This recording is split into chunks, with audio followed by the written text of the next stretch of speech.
Hello again. If you fancy collaging and you've perhaps got a notebook or a journal and you really just want to have a go and you want to do it in a very simple way and quite a quick way, then come along with me today because that's what I'm sharing.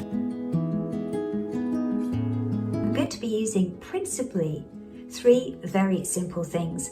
Some pictures from a magazine, some photocopy material, and thirdly some acrylic paint, which is not terribly expensive because I pick up quite a lot of my acrylic paints from charity shops when I go thrifting. So it's not a very expensive thing to do and it can be very effective. So I hope you'll enjoy the video. So yeah, let's get going.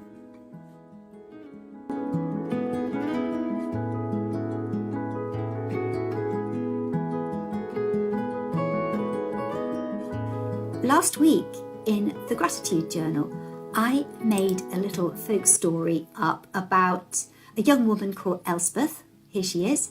And I photocopied that in the library. I don't have a printer myself, and I find the library a wonderful resource for doing things like photocopying, etc., etc. Now, I've also got a little painting here that I'm probably going to use, but it's quite stiff card, so I'm wondering whether I should just keep that and perhaps make a pocket for it. Yes, I think that could work.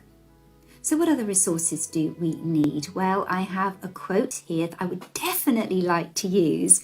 Love is flower-like, friendship is like a sheltering tree. That's a lovely quote written by the poet Samuel Taylor Coleridge. And the reason why it's caught my eye is because that's exactly what happens to Elspeth. She helps a young man who'd fallen off his horse, and she helps him and they become wonderful, wonderful friends. Now I've got a picture of some herbs here and that's very much in tune with the story. So I'm thinking we will start collaging now. And as a little bonus, I'm hoping that by the end of the video, we'll have a title for this story, because just calling the story Elspeth, it's okay, but I think we could maybe elaborate on that a little bit. So while we're collaging together here, I'll give you a little bit of an outline of the story of Elspeth, just so it makes sense when we're putting the pieces, assembling everything together. But if you want to hear it in a little bit more detail, I'll also put the link above and you can have a look at the video, because this is just going to be the bare bones, so to speak. So I've created this little character called Elspeth, and I'm imagining that she lived over 100 years ago when Dartmoor was very, very wild.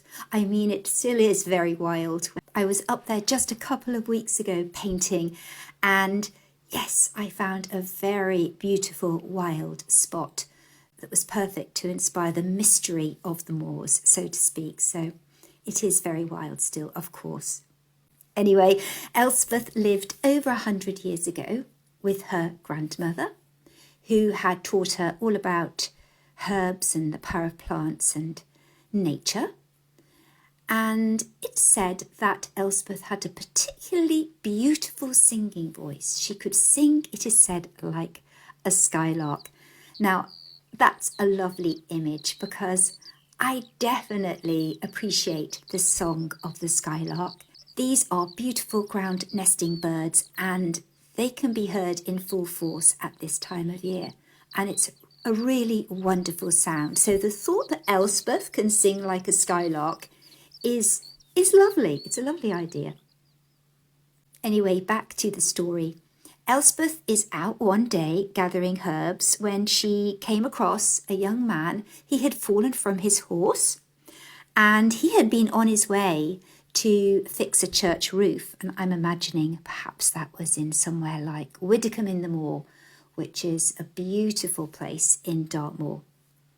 Anyway, he had fallen from his horse. His horse had been frightened, startled, and it had galloped off. It had bolted, and he had injured his foot.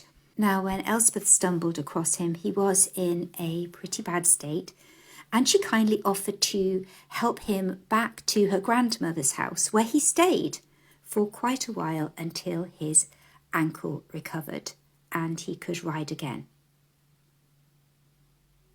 Now, during that time, Elspeth and Thomas became very good friends, and they would talk about nature, and they would exchange knowledge and skills that they had.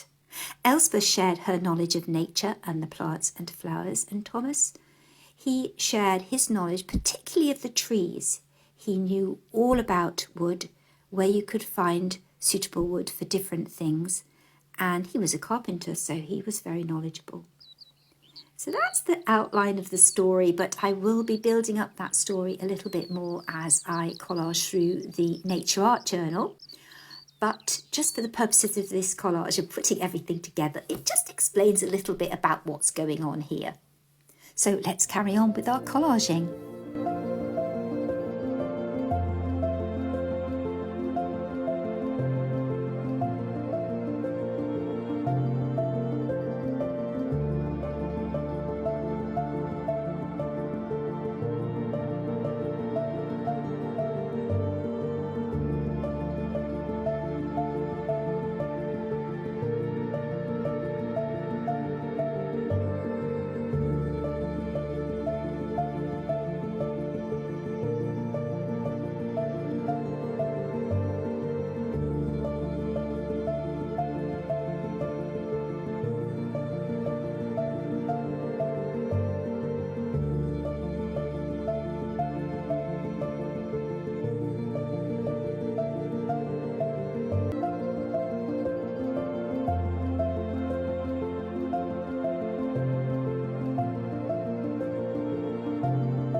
Now I'm just adding a little bit more. I'm mixing different coloured paints, and sometimes I mix them and I think, nope, I don't want to use that one. But that's what's so fun about messing around with paint.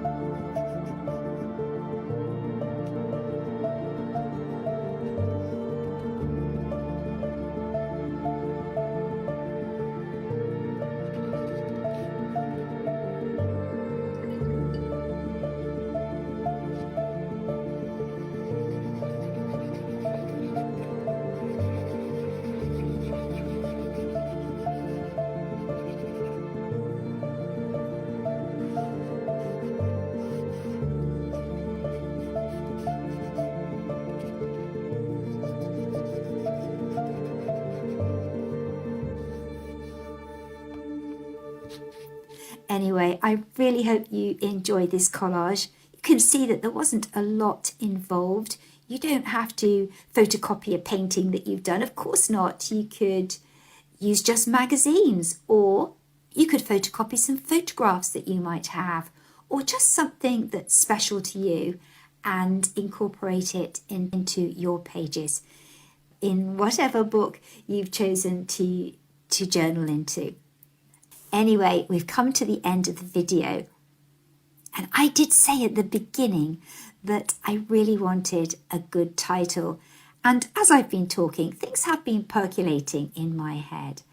I think I would like to call the story Elspeth, the Singing Skylark, because the skylark is such a beautiful bird, and whenever I go up on Dartmoor and I climb to the top in the tors at this time of year, I can hear them in full song, and they have been my companions when I've been painting up there in those wild places. And I like to think that Elspeth's magical voice is up there singing away too. So, Elspeth, the Singing Skylark, yes.